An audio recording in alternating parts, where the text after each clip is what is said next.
Breaking news చూస్తున్నాం. Delhi liquor scam కేసులో MLC కవిత judicial కస్టడీని న్యాయమూర్తి మే 20 వరకు పొడిగించారు.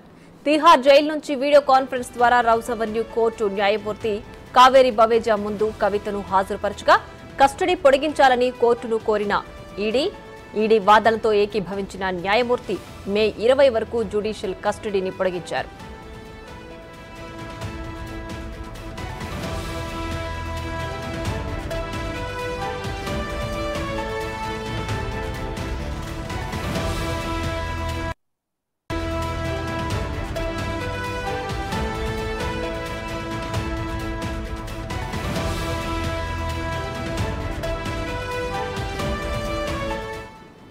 ఢిల్లీ లిక్కర్ స్కామ్ కేసులో ఎమ్మెల్సీ కవిత జ్యుడిషియల్ కస్టడీని న్యాయమూర్తి మే 20 వరకు పొడిగించారు.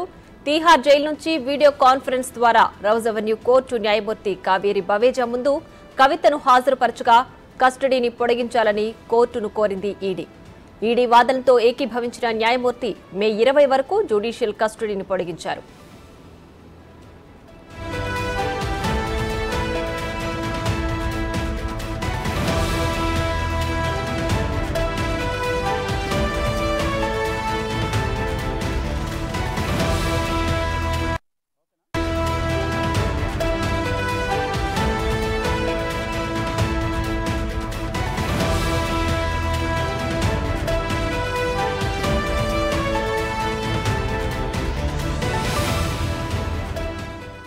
ఢిల్లీ లిక్కర్ స్కామ్ కేసులో ఎమ్మెల్సీ కవిత జ్యుడిషియల్ కస్టడీని న్యాయమూర్తి మే 20 వరకు పొడిగించారు. తిహార్ జైలు నుంచి వీడియో కాన్ఫరెన్స్ ద్వారా రౌస్ అవెన్యూ కోర్టు న్యాయమూర్తి కావేరి బవేజా ముందు కవితను హాజరుపరచగా కస్టడీ పొడిగించాలని కోర్టును కోరింది ఈడీ వాదనలతో ఏకీభవించిన న్యాయమూర్తి మే 20 వరకు judicial కస్టడీని పొడిగించారు.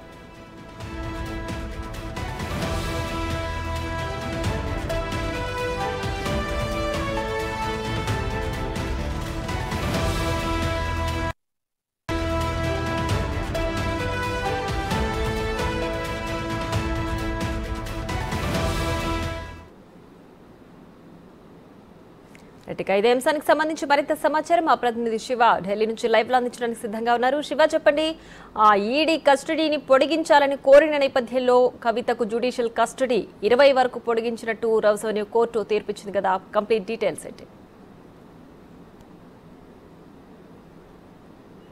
Priya, Delhi liquor policy ED కేసులో కవిత జ్యుడిషియల్ కస్టడీ నేటితో ముగిసింది. ఈ నేపథ్యంలోనే కవితను వీడియో కాన్ఫరెన్స్ ద్వారా తిహార్ జైలు నుంచి వీడియో కాన్ఫరెన్స్ ద్వారా రౌస్ అవెన్యూ కోర్టు న్యాయమూర్తి కావేరి బవేజా ముందు హాజరుపరిచిన తర్వాత ఈడీ తరపు న్యాయవాదులు మరో 14 రోజులు కవిత జ్యుడిషియల్ కస్టడీ పొడిగించాలని కోరిన నేపథ్యంలో మరో 6 రోజులు మాత్రమే కవిత జ్యుడిషియల్ కస్టడీ పొడిగించారు. అంటే మే 20 వరకు కవిత జ్యుడిషియల్ కస్టడీ పొడిగించారు. గతంలో సిబిఐ కేసులను మే 20 వరకు జ్యుడిషియల్ కస్టడీ పొడిగించిన నేపథ్యంలో ఇక 2 కేసుల్లోనూ Delhi liquor policy money laundering ED కేసులను, ఢిల్లీ లిక్కర్ పాలసీ కేసులో సిబిఐ కేసులను 20 వరకు కవిత జ్యుడిషియల్ కస్టడీ అనేది పొడిగించారు. ఈ నేపథ్యంలో 20వ తేదీ వరకు జ్యుడిషియల్ కస్టడీలో తిహార్ జైల్లో ఉండబోతున్నారు. మరోవైపు కవిత కేసుకు సంబంధించి మార్చి 15న కవితను ఈడీ అదుపులోకి తీసుకున్న నేపథ్యంలో అరెస్టు చేసిన 60 రోజుల్లోపు కవితకు సంబంధించి ఛార్జ్ షీట్ అనేది ఈడీ దాఖలు చేయాల్సి ఉంటుంది. ఈ నేపథ్యంలోనే మే 10వ తేదీన కవితపై ఈడీ 8000 పేజీలతో ఛార్జ్ షీట్ దాఖలు చేశారు.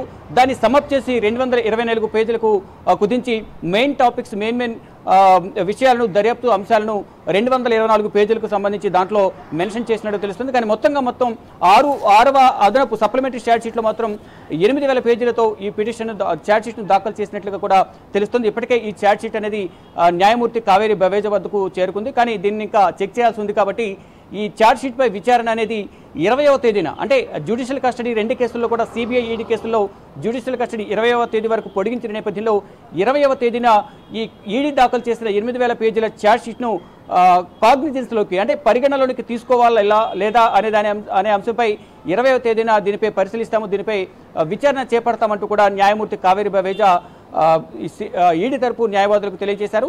ఇక ఛార్జ్ షీట్ను పరిగణలోనికి తీసుకునేది లేనిది మే 20వ తేదీన తెలిసే అవకాశం కనిపిస్తుంది. ఇక జ్యుడిషియల్ కస్టడీ పొడిగించిన నేపథ్యంలో 20వ తేదీన మళ్ళా కవితను ఈడీ సిబిఐ కేసులకు సంబంధించి మళ్ళా వీడియో కాన్ఫరెన్స్ ద్వారానే తీహార్ జైలు నుంచి హాజరుపరిచే అవకాశం కనిపిస్తుంది. గత విచారణ సందర్భంగా గతంలో జ్యుడిషియల్ కస్టడీ ముగిసిన నేపథ్యంలో నేరుగా హాజరయ్యేందుకు అనుమతి ఇవ్వాలంటూ కోర్టులో పిటిషన్ దాఖలు చేసిన నేపథ్యంలో గత విచారణ సందర్భంగా కవితను జ్యుడిషియల్ కస్టడీ ముగిసిన తర్వాత తీహార్ జైలు నుంచి నేరుగా రౌజీని కోర్టులో హాజరుపరిచిన తర్వాత వారి కుటుంబ సభ్యులను కలిసేందుకు అనుమతి ఇవ్వాలని కోరిన నేపథ్యంలో వారి కుటుంబ సభ్యులు భర్త అనిల్ అలాగే సోదరి మరొక కజిన్ని కలిసేందుకు అనుమతి ఇచ్చారు. మరోవైపు భర్త తీసుకొచ్చిన ఆహారాన్ని సేవించేందుకు కూడా పర్మిషన్ ఇవ్వాలని కోరిన నేపథ్యంలో ఇటు రౌజీని కోర్టులోని సెల్లోని లాకప్లోనే ఆహారం తీసుకునేందుకు పర్మిషన్ ఇచ్చారు. మరోవైపు ఇప్పుడు కూడా మళ్ళా వీడియో కాన్ఫరెన్స్ ద్వారా కాకుండా నేరుగా హాజరయ్యేందుకు పర్మిషన్ ఇవ్వాలని కవిత తరపు న్యాయవాది మోహిత్ రావు కోరిన నేపథ్యంలో దానికి నిరాకరించినట్లుగా కూడా మనకు అధికారిక సమాచారం అయితే అందుతుంది. అంటే కోర్టుకు రావడం వల్ల కవిత ఏదో ఒక టాపిక్ ఏదో ఒక విషయం పైన మీడియాతో మాట్లాడుతున్నారు. దానిపై గతంలోనే సిబిఐ కస్టడీ ముగిసిన తర్వాత ఏప్రిల్ 14వ తేదీన సిబిఐ విచారణపై కొన్ని వ్యాఖ్యలు చేసిన నేపథ్యంలో విమర్శలు చేసిన నేపథ్యంలో గతంలోనే న్యాయమూర్తి కావేరి బవేజా మోహిత్ రావు ద్వారా తమకు హెచ్చరికలు జారీ చేశారు. మోహిత్ రావుతో న్యాయమూర్తి కావేరి బవేజా కోర్టు ప్రాంగణంలో మాట్లాడొద్దు, కోర్టు ఆవరణలో మాట్లాడొద్దంటూ హెచ్చరికలు జారీ చేశారు. ఈ నేపథ్యంలోనే తదుపరి విచారణ వీసీకి అంటే వీడియో కాన్ఫరెన్స్ ద్వారా హాజరుపరచాలని ఆదేశాలు జారీ చేసిన నేపథ్యంలో మళ్ళా తదుపరి నేరుగా విచారణకు హాజరయ్యేందుకు అనుమతి ఇవ్వాలని కోరిన నేపథ్యంలో గత విచారణ సందర్భంగా కవితను వీడియో కాన్ఫరెన్స్ ద్వారా కాకుండా నేరుగా హాజరుపరిచారు. కానీ ఇప్పుడు కూడా మరోసారి వీడియో కాన్ఫరెన్స్ ద్వారా కాకుండా నేరుగా హాజరుపరచాలని కోరిన నేపథ్యంలో పర్మిషన్ ఇవ్వాలని కోరిన నేపథ్యంలో న్యాయమూర్తి కావేరి బవేజా సున్నితంగా తిరస్కరించినట్లుగా కూడా మనకు తెలుస్తోంది. అలాగే అంటే ఈడీ వాదనలతో కోర్టు ఏకీభవించింది కాబట్టి ఇప్పుడు జ్యుడిషియల్ కస్టడీని మరో 6 రోజుల పాటు పొడిగించారు కదా. సో ఈ 6 రోజుల కస్టడీలో మరింత కీలక సమాచారాన్ని బయటపడే అవకాశం ఉందంటారా? అంటే కామన్గా వన్స్ కస్టడీ ముగిసిన తర్వాత ఇటు సిబిఐ కానీ ఈడీ కానీ కస్టడీ ముగిసిన తర్వాత బెయిల్ లభించే వరకు మాత్రం మినిమం 14 రోజులు లేదా 7 రోజులు అనేది కామన్గా ప్రతి ఒక్క ఆరోపణలు ఎదుర్కొంటున్న నిందితుడికి జ్యుడిషియల్ కస్టడీని పొడిగిస్తూ ఉంటారు. దానిలో భాగంగానే గతంలో 15వ తేదీన అరెస్ట్ అయిన కవితను 10 రోజుల ఈడీ కస్టడీ ఇచ్చారు. తర్వాత 10 రోజుల ఈడీ కస్టడీ ముగిసిన తర్వాత మరో 14 రోజులు జ్యుడిషియల్ కస్టడీ పొడిగించారు. తర్వాత సిబిఐ అదుపులోకి తీసుకుంది. సిబిఐకి 3 రోజుల కస్టడీ ఇచ్చారు. తర్వాత సిబిఐ కేసులను జ్యుడిషియల్ కస్టడీ విధించారు. అంటే ఇలా ప్రతి సందర్భంలో కూడా ఒక కేసులో ఆరోపణలు ఎదుర్కొంటున్న నేపథ్యంలో బెయిల్ వచ్చే వరకు కూడా జ్యుడిషియల్ కస్టడీ అనేది పొడిగిస్తూ ఉంటారు. దానిలో భాగంగానే ఇప్పుడు జ్యుడిషియల్ కస్టడీ పొడిగించారు.